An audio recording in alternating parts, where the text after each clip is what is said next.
dans cette nouvelle vidéo où l'on va voir les opérations sur les variables telles que les entiers et les flottants. Dans la vidéo précédente, nous avons vu comment créer des variables. On ne va pas créer des variables et les laisser comme ça. Il va falloir apprendre comment les utiliser. Et cette fois-ci, on va voir spécifiquement les entiers.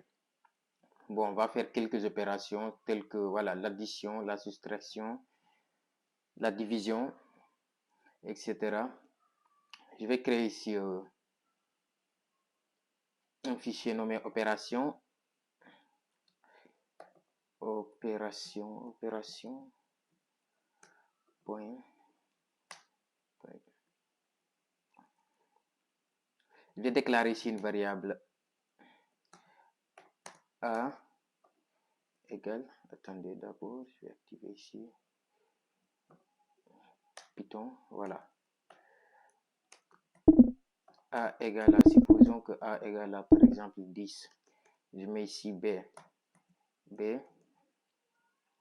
égale à par exemple 5.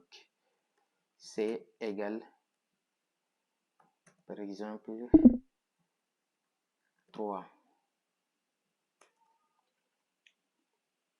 On avait dit que si on veut afficher par exemple nos variables, on utilise la fonction par exemple print et on fait par exemple A. On met ici notre variable, on l'affiche. Voilà. Ici, par exemple, si on veut par exemple faire la somme de A plus B, on peut déclarer ici aussi une variable où on va l'affecter, par exemple, je mets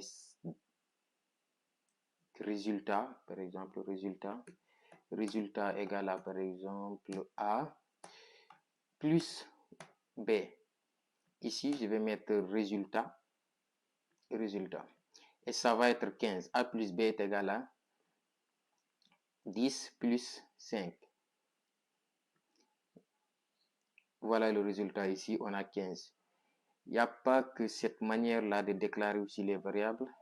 Je vais faire ici, par exemple, A, virgule, B, virgule C, virgule D, qui vont prendre respectivement 20 ou bien 30. Ouais, je laisse 30. Je mets ici 20, virgule, 10, virgule, je mets ici 5. Voilà. Si je veux afficher par exemple la variable A, je vais mettre ici A. Donc, vous allez voir que c'est la même chose. Vous voyez ici, on a 30. La variable A est égale à 30. Donc, ces quatre variables-là prennent respectivement chaque variable à sa position. On a A ici qui prend 10, B 30 autant pour moi, B qui prend la valeur 20, et ici C là qui prend la valeur 10, et D qui prend la valeur 5. Je vais faire ici par exemple, je vais dupliquer le code vite. Ici, je vais faire B. Ici, on a C. Et ici, on a D. Et je vais afficher ici le résultat. Voilà, on a le résultat 30, 20, 10, 5. Voilà. Par exemple, si je veux faire pareil, ça va marcher aussi si on veut faire les opérations sur des variables de cette manière. Par exemple, si je mets ici résultat égale à, par exemple, je vais mettre A plus B, je vais additionner tous les valeurs. Si je mets A plus B plus C plus D en dernier lieu, et je vais faire ici point résultat.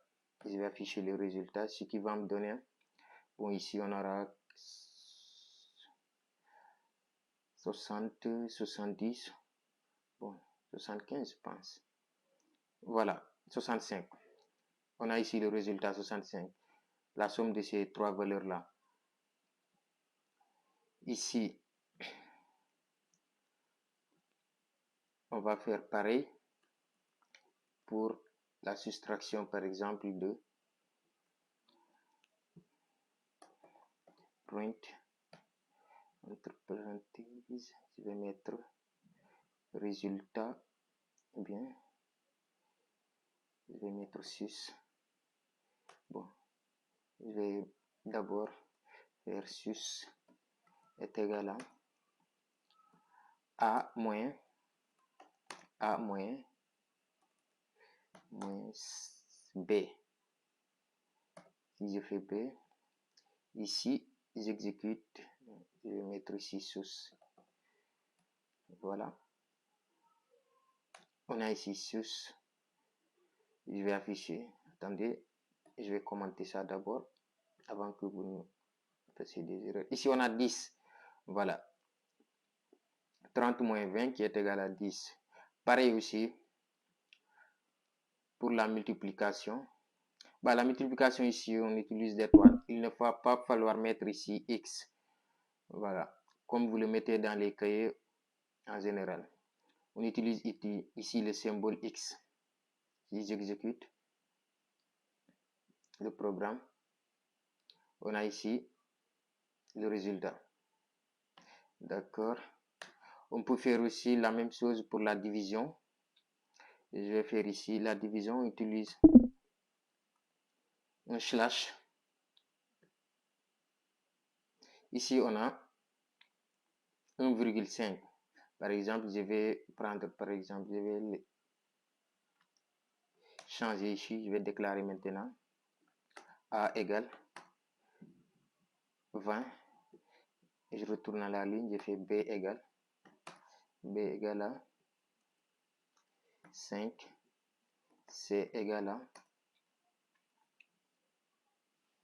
3,5. Par exemple, je fais A divisé par B.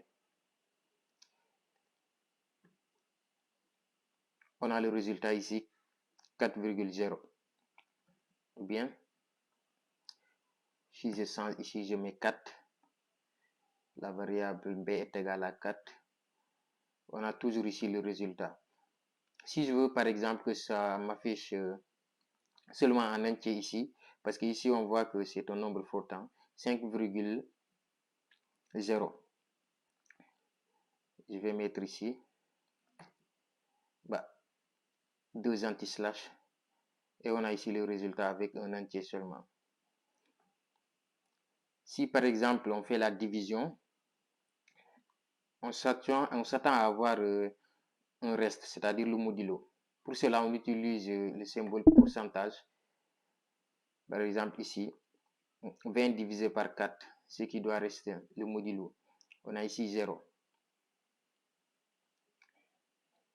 Ici, par exemple, si je change les valeurs, je mets 3. Voilà, on a ici 2. Le modulo doit être 2. Ici, on va voir une autre manière, par exemple, de faire les opérations. Si je mets ici, par exemple, je peux mettre ici A égale à lui-même A, je lui affecte plus B. Je vais faire ici print. Si je mets print, je mets A. J'exécute le programme. On a ici 23.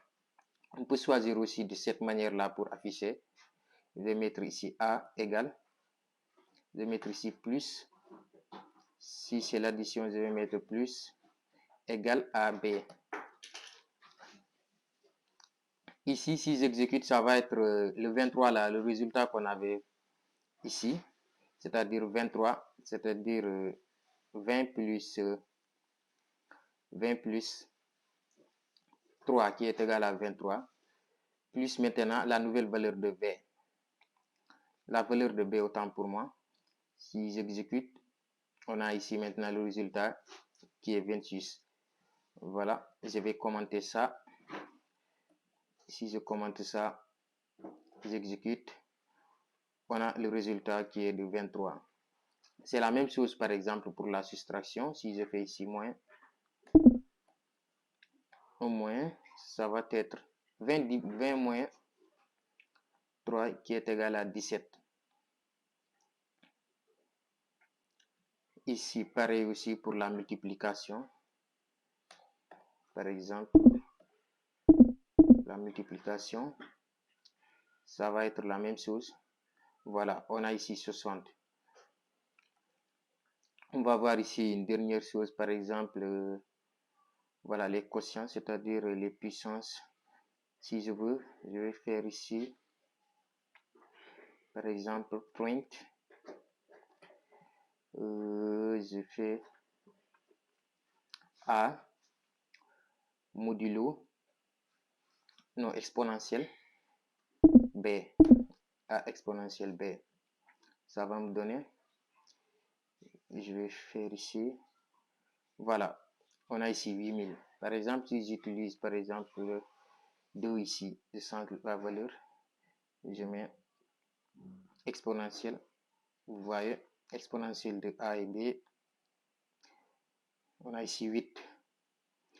On utilise deux fois la multiplication, c'est-à-dire l'étoile. Bon, on doit s'arrêter ici. Dans la vidéo précédente, nous allons voir, dans la vidéo suivante, autant pour moi, nous allons voir les opérations aussi sur les chaînes de caractères, comment manipuler les chaînes de caractères.